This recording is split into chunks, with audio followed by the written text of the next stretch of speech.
नमस्कार, आप देख रहे हैं EMS टीवी और मैं हूं आपके साथ कंचन। आई नजर डालते उत्तराखंड की कुछ खास खबरों पर। देहरादून में आमजन की सुरक्षा को ध्यान में रखते हुए SSP देहरादून के निर्देश पर दून पुलिस ने आज तड़के पूरे जनपद में आकस्मिक सघन चेकिंग अभियान चलाया।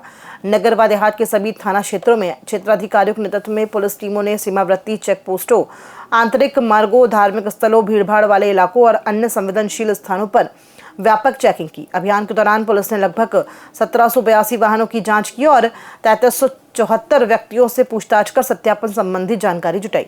बाहरी राज्यों से आने वाले व्यक्तियों की विशेष रूप से जांच की गई। यातायात नियमों का उल्लंघन करने वालों के खिलाफ आवश्यक वैधानिक कार्यवाही भी की गई।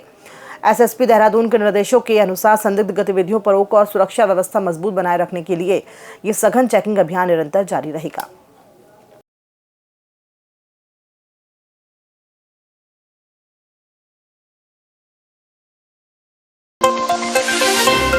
हल्द्वानी के वनभूलपुरा रेलवे भूमि पर अतिक्रमण मामले में कल सुप्रीम कोर्ट अपना फैसला सुना सकता है। सभी की नज़र कोर्ट के फैसले में टिकी हुई है। फैसला आने से पूर्व जिला प्रशासन और पुलिस प्रशासन ने कमर कस ली है। इसके लिए रेलवे अधिकारियों के साथ जिला प्रशासन और पुलिस प्रशासन बैठक कर चुका है। वनभूलपुरा को छावनी में तब्दील कर दिया गया है। खुफिया तंत्र को एक्टिव किया जा चुका है। हल्द्वानी रेलवे स्टेशन की 30 हेक्टेयर भूमि अतिक्रमण मामले में सुप्रीम कोर्ट कल फैसला सुना सकता है। फैसला आने से पूर्व रेलवे विभाग, जिला प्रशासन और पुलिस प्रशासन ने कमर कस ली है। संवेदनशील क्षेत्र वनभूलपुरा में भारी फोर्स को तैनात कर दिया गया है। वर्ष 2023 में नैनीताल हाईकोर्ट ने इस जमीन को खाली करने के आदेश जारी किए गए थे, जिसके बाद रेलवे प्रशासन ने जिला प्रशासन की मदद से अतिक्रमण हटाने का प्रयास किया गया था, लेकिन विरोध और स्थानीय लोगों द्वारा सुप्रीम कोर्ट की शरण में जाने के बाद मामला टल गया था। तब से लेकर मामले की सुनवाई सुप्रीम कोर्ट में चल रही थी। कल सुप्रीम कोर्ट रेलवे पुलिस अतिक्रमण मामले में बड़ा फैसला दे सकती है। SP crime doctor Jagdish Chandra ने बताया कि रेलवे अतिक्रमण भूमि मामले में कल कोर्ट का फैसला आ सकता है, जिसको लेकर पुलिस प्रशासन ने सभी तैयारी कर ली है। आज RPF और जनपद पुलिस इस क्षेत्र में फ्लैग मार्च कर लोगों को अपील कर रहा है कि किसी भी भ्रामक अफवाहों में ध्यान न दें। कोर्ट का जो भी फैसला आएगा उसका सम्मान किया जाएगा। सिटी मजिस्ट्रेट गोपाल सिंह चौहान ने कहा कि प्रशासन पूरे मामले में नजर बनाए हुए है। माहौल खराब करने वालों के खिलाफ सख्ती से निपटा जाएगा। माननीय सुप्रीम कोर्ट में मामला विचाराधीन है। कल फाइनल हियरिंग भी होने वाली है और सभी के साथ कल बैठक भी हुई है, पीस बैठक भी हुई है। सभी के लिए यही था कि माननीय न्यायालय का जो भी निर्देश होंगे, जो भी आदेश होगा, उसका अक्षरशः पालन किया जाएगा। और सभी को हमने वो वनभूलपुरा के भी जो प्रतिनिधि थे उनको भी बताया है कि जो भी निर्णय होगा सभी को मान्य होगा। और कोई अगर इसके बावजूद भी कोई अगर गलत भ्रामक सूचनाएं आपका प्रसारित करता है या कोई लड़ाई झगड़ा या कुछ उपद्रव करता है तो उसके खिलाफ सख्त कार्रवाई अमल में लाई जाएगी। माननीय न्यायालय का कल इस मामले में परिणाम आएगा, फाइनल हियरिंग है। उसके बाद माननीय न्यायालय का जो भी आदेश होगा, उसमें जो भी फैसला होगा, उसके मद्देनजर पुलिस और प्रशासन के द्वारा अभी से तैयारियां शुरू कर दी गई हैं। इसमें हम लोग ये चाहते हैं कि उस फैसले को सम्मान के साथ शांतिपूर्वक ढंग से हम लोग इम्प्लीमेंट करें, उसी लिए ये पूरी कवायद की जा रही है। इसमें आज फोर्स की जो है ब्रीफिंग की गई है और इसके बाद एक फ्लैग मार्च भी उस संबंधित इलाकों में किया जाएगा। साथ में ही पहली घटनाओं को देखते हुए जो प्रिवेंटिव एक्शंस हैं वो भी पुलिस के द्वारा एहतियात के रूप में उठाए जा रहे हैं, जिसमें 135(3) BNSS का काम है, 172 BNSS के तहत जो कार्रवाइयाँ होती हैं उनको भी ले रहे हैं। और साथ में ही हम जो स्थानीय लोग हैं, जो संबंधित पक्ष हैं, उनसे भी अपील कर रहे हैं कि कल जो भी फैसला माननीय न्यायालय का आएगा उसका सम्मान करेंगे और उस निर्णय का पालन करने में सभी लोग सहयोग करेंगे। प्रधानमंत्री नरेंद्र मोदी ने मन की बात कार्यक्रम में उत्तराखंड के एडवेंचर टूरिज्म और विंटर डेस्टिनेशन को मजबूत करने की बात कही। उन्होंने कहा कि राज्य की शीतकालीन यात्रा से पर्यटन को नई ऊंचाई मिलेगी और विंटर सीजन में पर्यटकों की संख्या और बढ़ेगी। प्रधानमंत्री के इस बयान पर कांग्रेस अध्यक्ष गणेश गोदियाल ने कटाक्ष किया। उन्होंने कहा कि जब भी किसी राज्य में चुनाव नजदीक आते हैं, प्रधानमंत्री उसी प्रदेश की बात करना शुरू कर देते हैं। गोदियाल ने व्यंग करते हुए कहा कि मोदी जी तो जो पहले ही घाम टापू परियोजना को उत्तराखंड के लिए कारगर बता चुके हैं, इसलिए अब लोग धूप सेकना ही सीख रहे हैं। मोदी जी हर उस राज्य की बात करते हैं जहां धीरे धीरे चुनाव आने होते हैं। अब उत्तराखंड का चुनाव आना है, इसलिए उत्तराखंड को जो है मन की बात में वो उत्तराखंड का जिक्र कर रहे हैं। तो सवाल ये है कि मतलब जब काम पड़ने लगा है तब याद आने लगा है। जब तक काम नहीं था तब तक याद नहीं आया। अभी यहाँ आए थे, मैं पूछना चाहता हूँ आप ही लोगों को, यहाँ आए थे और रजत जयंती के 25 वर्ष हमारे रजत जयंती अवसर था, राज्य गठन का रजत जयंती अवसर पर आए, तो भाई उत्तराखंड को कुछ उस लायक उस अपने पद के अनुरूप कोई सौगात देके जाते। बिहार में जब चुनाव था, याद है आपको, 50,000 दूं कि 60,000 करोड़ दूं, 60,000 करोड़ दूं कि 70,000 करोड़ दूं। तो अगर यहाँ भी आके रजत जयंती पर बोल देते कि 60,000 करोड़ दूं कि 80,000 करोड़ दूं तो हमें अच्छा लगता। और उस समय कुछ नहीं। अब धीरे धीरे चुनाव आ रहा है, तो माननीय प्रधानमंत्री जी पहले ही बता चुके हैं उत्तराखंड को कि उत्तराखंड में घाम तापो योजना ज्यादा कारगर हो सकती है। ये तो पहले ही बोल चुके हैं, कई लोग घाम ताप रहे हैं।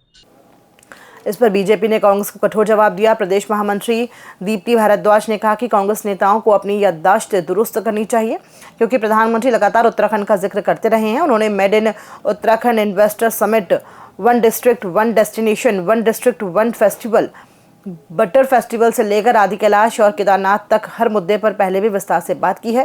भारद्वाज ने कहा कि चुनाव अभी दूर है और प्रधानमंत्री उत्तराखंड के विकास को लेकर हमेशा गंभीर रहे हैं। पहले तो कांग्रेस के नेताओं को जो इस तरीके का वक्तव्य दे रहे हैं उनको अपनी याददाश्त को ठीक करना चाहिए। शायद उनमें न याददाश्त की कमी है या जानकारी की कमी है, मुझे ऐसा लगता है, क्योंकि प्रधानमंत्री जी के मन में हमेशा उत्तराखंड रहता है और लगातार वो उत्तराखंड की बात करते रहते हैं। ये हमें अगर उन्हें गलतफहमी है कि उन्होंने शायद अब ये बात करी, तो मैं आपसे ये कहूंगी कि ये जो वेड इन उत्तराखंड की बात है, ये उन्होंने मन की बात में तो कही ही कल के, लेकिन उससे पहले जब वो इन्वेस्टर समिट में आए थे, वो इन्वेस्टर समिट 1 साल पहले था 2024 में, तब उन्होंने वेड इन उत्तराखंड की बात करी थी। उन्होंने जब वो 9 तारीख को हमारे अभी जब हम रजत जयंती अपनी मना रहे थे, उस वक्त जब वो आए और उस वक्त उन्होंने बात करी कि कैसे हमें पहले इसकी चर्चा उन्होंने पहले भी करी थी कि कैसे 1 डिस्ट्रिक्ट 1 डेस्टिनेशन को हमें डेवलप करना चाहिए। कांग्रेस नेता हरक सिंह रावत एक बार फिर सुर्खियों में हैं। बताते चले कि हरक सिंह रावत को मंचों पर नाचते हुए आपने देखा होगा, लेकिन अब हरक सिंह रावत का दूसरा अवतार सामने आया है। हरक सिंह रावत नेताओं को डोरे डाल रहे हैं। बताते चले कि उधम सिंह नगर से भाजपा के निष्कासित विधायक राजकुमार ठुकराल का हाथ देखकर हरक सिंह रावत 2027 की सलाह देते हुए नजर आ रहे हैं। वहीं भाजपा प्रदेश महामंत्री कुंदन परिहार ने हरक सिंह रावत पर प्रहार करते हुए कहा कि हरक सिंह उत्तराखंड के वरिष्ठ नेता हैं और उस नाते हम उनका सम्मान करते हैं, लेकिन हम हरक सिंह रावत जी की कौन सी बात को सही माने, कौन सी बात को गलत माने, ये हम भी नहीं समझ पाए हैं और स्वयं हरक सिंह रावत भी नहीं समझ पाए हैं, क्योंकि भारतीय जनता पार्टी से उन्होंने अपनी राजनीति की शुरुआत की।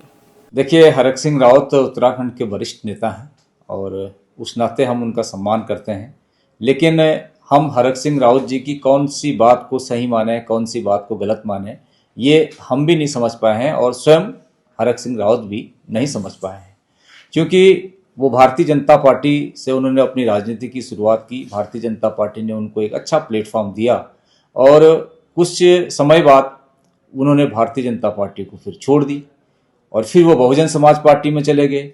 बहुजन समाज पार्टी में जब रहे तो फिर वो अलग प्रकार की बातें करते थे।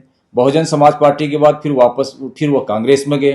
कांग्रेस में जाने के बाद लंबे समय राजनीति करने के पश्चात फिर वो भारतीय जनता पार्टी में आए। भारतीय जनता पार्टी में राजनीति करने के बाद फिर वो कांग्रेस में चले गए। अब हम हरक सिंह रावत जी से पूछना चाहते हैं कि जब आप भारतीय जनता पार्टी में आपने राजनीति की शुरुआत की, जब आपने वो बातें कही, वो बात सही है, या फिर आप बहुजन समाज पार्टी में जब गए वो बात सही है? बहुजन समाज पार्टी के पास पश्चात आप कांग्रेस में गए, वो बात सही है? कांग्रेस के बाद फिर आप भारतीय जनता पार्टी में आए, भारतीय जनता पार्टी से आप मंत्री भी बने, वो बात सही है? या फिर ये बात सही है? कौन सी बात हरक सिंह रावत जी की सही है, वो स्वयं हरक सिंह रावत जी ही हमको बतला दें। गन्ने का समर्थन मूल्य जहां एक तरफ सरकार के द्वारा घोषित कर दिए गए हैं और 30 तक की बढ़ोतरी गन्ने के समर्थन मूल्य में की गई है, जिसको लेकर मुख्यमंत्री पुष्कर सिंह धामी का कहना है कि किसने की मांग के अनुरूप ही गन्ने के समर्थन मूल्य को बढ़ावा दिया गया है। सरकार हर साल गन्ने के समर्थन मूल्य को बढ़ाने का काम कर रही है, जिससे कि किसानों की आय पर इसका सीधा असर पड़ता है और गन्ने की खेती को भी बढ़ावा मिले। इसी को देखते हुए कीमतें निर्धारित की गई हैं। किसान हमारी प्राथमिकता है और किसानों का हित है या किसानों का उत्थान है, किसानों की आय दुगनी करनी है। हमारे प्रधानमंत्री आदरणीय मोदी जी ने लगातार प्राथमिकता से उस काम को किया है और राज्य के अंदर हमने हमेशा पिछले 4 सालों में गन्ने के मूल्य को हमेशा बढ़ा के दिया है। इस बार भी हमने गन्ने का मूल्य यहाँ पर जो किसानों की अपेक्षा थी, जो उन्होंने हमसे कहा था, उसी के अनुरूप गन्ने का मूल्य कर दिया गया है, जिससे कि गन्ना की उत्पादन और बढ़े और हमारे गन्ना किसान निश्चित रूप से उनका एक प्रोत्साहन भी हो। काठगोदाम रेलवे स्टेशन पर हर रोज हजारों यात्री पहुंचते हैं। यहां पहुंचकर पर्यटक और स्थानीय लोग रेंटल बाइक लेकर आगे की यात्रा करते हैं, लेकिन पिछले कुछ दिनों से रेंटल बाइक संचालकों की बड़ी लापरवाही और मनमानी सामने आ रही है। मामला इतना गंभीर है कि अब आरटीओ हल्द्वानी ने कार्रवाई के संकेत दिए हैं। काठगोदाम रेलवे स्टेशन पर बाइक रेंटल सेवाओं का धंधा तेजी से बढ़ा है, लेकिन इसी के साथ नियम उल्लंघन भी बढ़ता जा रहा है। जानकारी के मुताबिक कुछ संचालक यात्रियों को प्राइवेट रजिस्ट्रेशन वाली स्कूटी और बाइक भी किराए पर दे रहे हैं, जो बिल्कुल अवैध है।